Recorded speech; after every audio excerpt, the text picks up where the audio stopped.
friends, welcome back to Diversity and Inclusion Storytime. This month we're going to be talking all about the series with Aydah Twist, scientist, Sofia Valdez, future prez, and Rosie, Revere, engineer.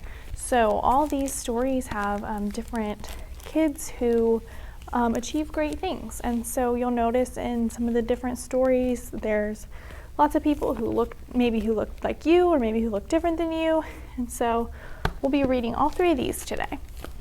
So the first one, Sofia Valdez, future prez.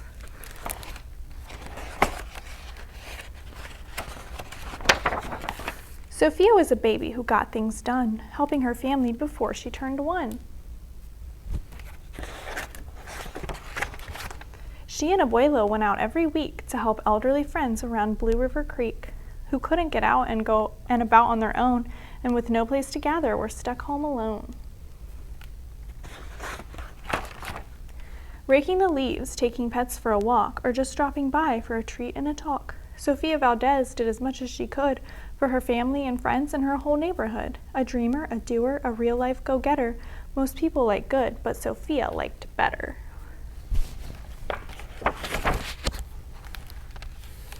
Each morning, Abuelo walked Sophie to class. They walked home again along Blue River Pass, making plans, munching cookies, Abuelo and girl, except for that Tuesday when Pup saw the squirrel. With a howl, Pup took off, racing all through the town, over, under, beneath, and around.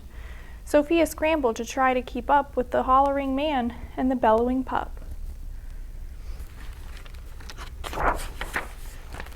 Up the squirrel ran to the top of a hill, made of leftover junk for the local landfill. They reached the tip-top of that mountain of trash, which jiggled and broke with an ear-splitting crash. Down they all tumbled and hit with a thud on a moldy old pumpkin surrounded by mud. "Ouch," cried Abuelo. He struggled to stand. "A dangerous mess," he said, grasping her hand. The next day, Sofia walked to school solo, but it wasn't the same without her Abuelo. "This is not right," declared young Sofia, who glared at Mount Trashmore and got an idea.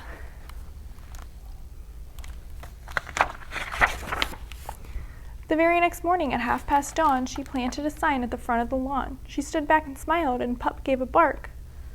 "Get rid of Mount Trashmore, let's build a new park." Each of the neighbors had something to say about benches and fountains and places to play, meeting spots, gardens, a basket for bees, a rubber duck pond, and a kiosk for cheese. She drew every thought on her map of the park, which was perfectly perfect, by a quarter till dark.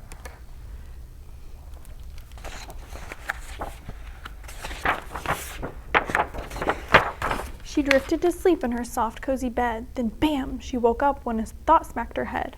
Her heart skipped a beat as she realized each one of her neighbors had said, "Let me know when it's done." They all thought Sofia could build it alone, but how could one girl do so much on her own? The weight of that thought made her tender heart ache as night thunder growled, and she lay wide awake.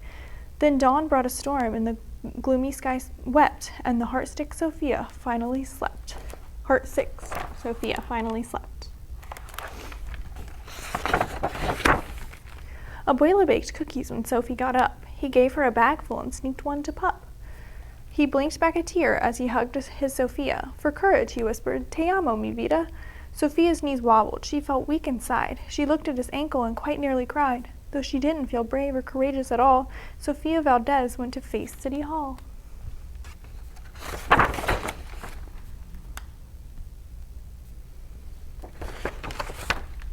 The mayor's office sent her to room 401, the Blue River Creek Department of Fun, which sent her downstairs to room 302, the office of duck ponds and cool things to do, to the office of monkeys, the department of cheese, the division of fountains and meetings and bees, then down to the basement so musty and cramped, where all the town's papers were sorted and stamped. And that's where the clerk said what no one else did: "You can't build a new park. You're only a kid." The word smacked Sofia deep down in her heart. Her plan was kiboshed before it could start.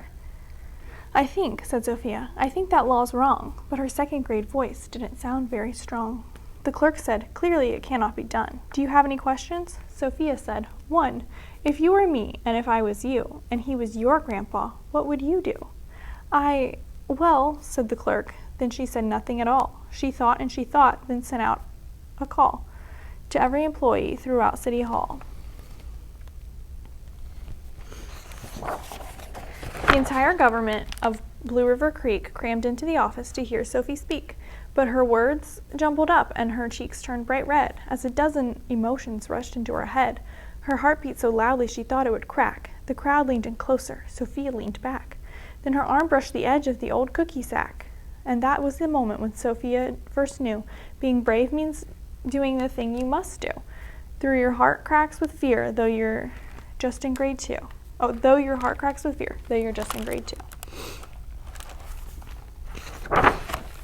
She took a deep breath, looked the mayor in the eye, and though her knees wobbled, she held her head high. Sophia started talking. She spelled out her plan and why it all mattered and how it began. And once she got rolling, she had lots to say about meeting spots, monkeys, and places to play, and other ideas for things they could do to help the town elders and other folks too. She had thoughts on the library, thoughts on the zoo, and perhaps a way to combine the two. And all right, cried the mayor, go start a petition. If the town wants a new park, we'll form a commission. And so young Sophia got right to work with some help from her family and pup and the clerk.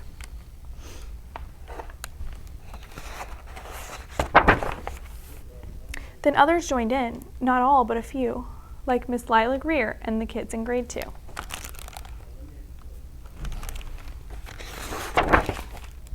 There were hearings and surveys and taxes to figure, then bulldozers, cranes, and a blue, bigger digger.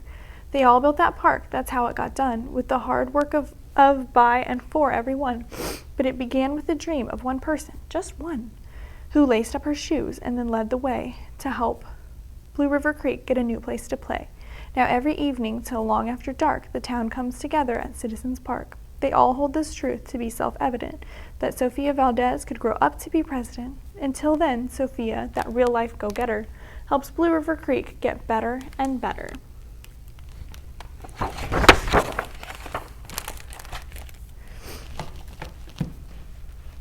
All right, our next one is called Aydah Twist, Scientist. Aydah Marie, said not a word till the day she turned 3. She bounced in her crib and looked all around, observing the world but not making a sound. She learned how to climb and made her big break, with a trail of chaos left in her wake. She ran through the day, chasing each sound in sight, and didn't slow down till she conked out at night.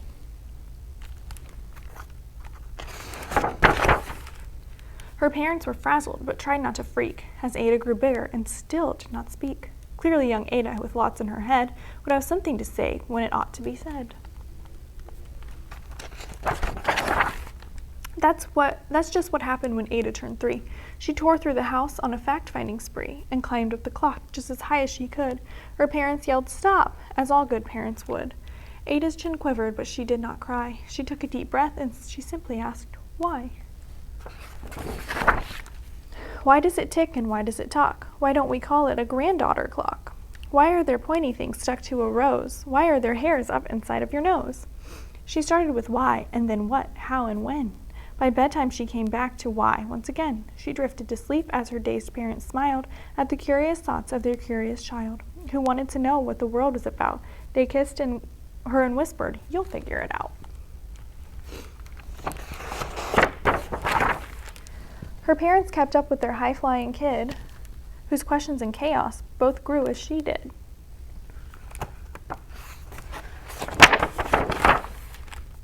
Even Miss Greer found her hands were quite full when young Aydah's chaos wreaked havoc at school.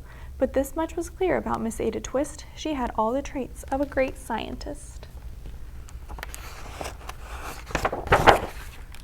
Aydah was busy that first day of spring, testing the sounds that make mockingbirds sing, when a horrible stench whacked her right in the nose, a pungent aroma that curled up her toes. "Zowie," said Aydah, which got her to thinking, what is the source of that terrible stinking? How does a nose know there's something to smell? And does it still stink if there's no nose to tell? She rattled off questions and tapped on her chin. She'd start at the start, where she ought to begin. A mystery, a riddle, a puzzle, a quest. This was the moment that Aydah loved best. Aydah did research to learn all she could of smelling and smells, both stinky and good. One hypothesis Aydah thought could be true. The terrible stink came from Dad's cabbage stew. She tested and tested, but soon Aydah knew it was time to come up with hypothesis 2. Then zowie! The stink struck again, just like that. Hypothesis 2. It's caused by the cat. The cat couldn't make such a stink on its own. It needed perfume and some fancy cologne. So young Aydah tested. The test was a flop. She started again, but her parents yelled, "Stop!" Aydah Marie, to the thinking chair. Now, by the time we count 3. Enough, said her mother. That's it, said her dad. Her parents were frustrated, frazzled, and mad. Why? Aydah questioned. Her mother said, no. What? Aydah queried. Her father said, go. You've ruined our supper. You've made the cat stink. Enough with your questions. Now sit there and think. She looked at her parents. Her heart turned to goo. Poor Aydah Twist didn't know what to do. She sat all alone by herself in the hall, and Aydah once more could say nothing at all. And so Aydah sat, and she sat, and she sat, and she thought about science and Stu and the cat, and how her experiments made such a big mess. Does it have to be so? Is that part of success? Are messes a problem? And while she was thinking, what was the source of that terrible stinking? Aydah Marie did what scientists do. She asked a small question, and then she asked 2. And each of those led her to 3 questions more, and some of those questions resulted in 4.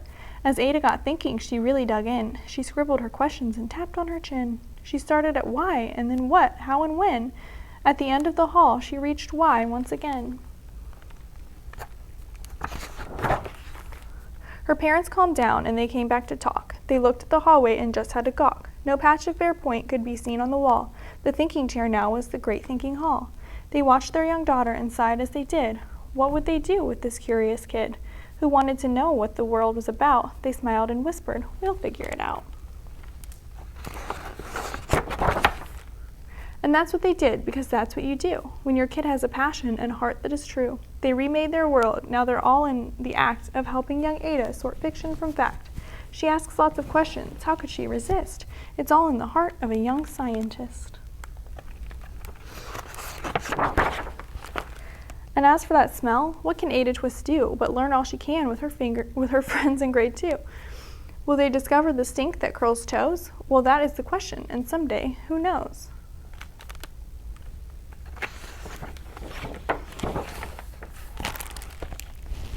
All right, and our last one is Rosie, Revere, Engineer.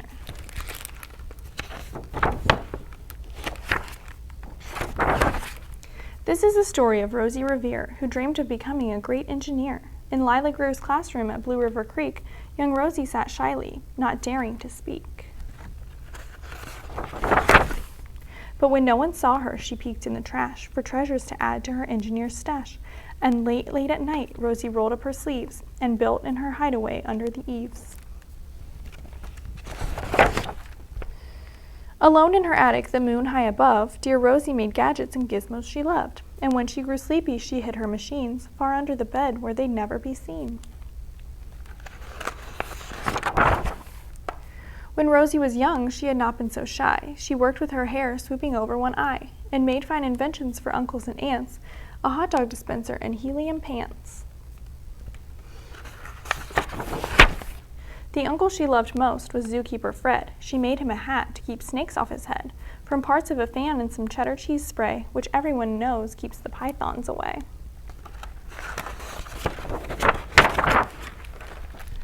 And when it was finished, young Rosie was proud, but Fred slapped his knee and he chuckled out loud. He laughed till he wheezed and his eyes filled with tears, all to the horror of Rosie Revere, who stood there embarrassed, perplexed, and dismayed.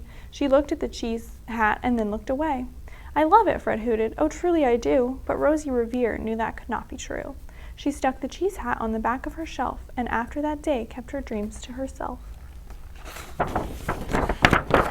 And that's how it went until one autumn day, her oldest relation showed up for a stay. Her great-great-aunt Rose was a true dynamo who'd worked building airplanes a long time ago. She told Rosie tales of the things she had done and goals she had checked off her list one by one.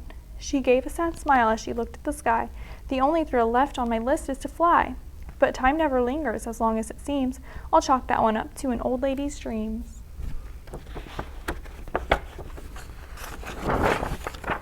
That night as Rosie lay wide-eyed in bed, a daring idea crept into her head. Could she build a gizmo to help her aunt fly? She looked at the cheese hat and said, "No, not I."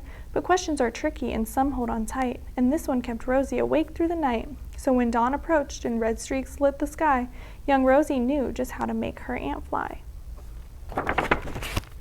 She worked till the day was half gone, then hauled her cheese copter out onto the lawn to give her invention a test just to see the ridiculous flop it might turn out to be.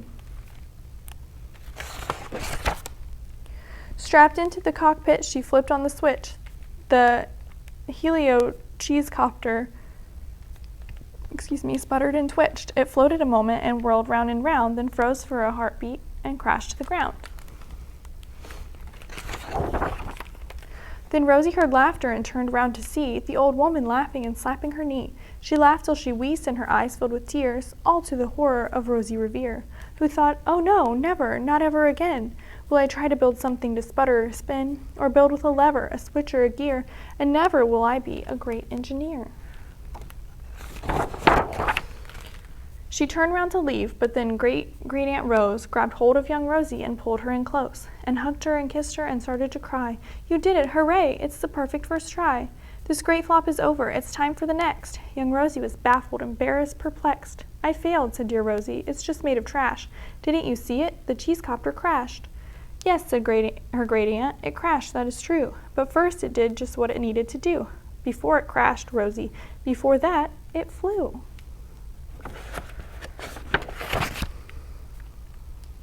"Your brilliant first flop was a raging success. Come on, let's get busy." And on to the next. She handed a notebook to Rosie Revere, who smiled at her aunt as it all became clear. Life might have its failures, but this was not it. The only true failure can come if you quit.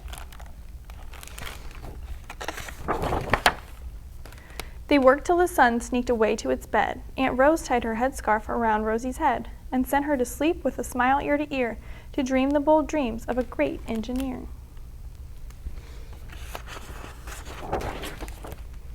At Blue River Creek, all the kids in grade 2 build gizmos and gadgets and doohickeys too. With each perfect failure, they all stand and cheer, but none quite as proudly as Rosie Revere. The end.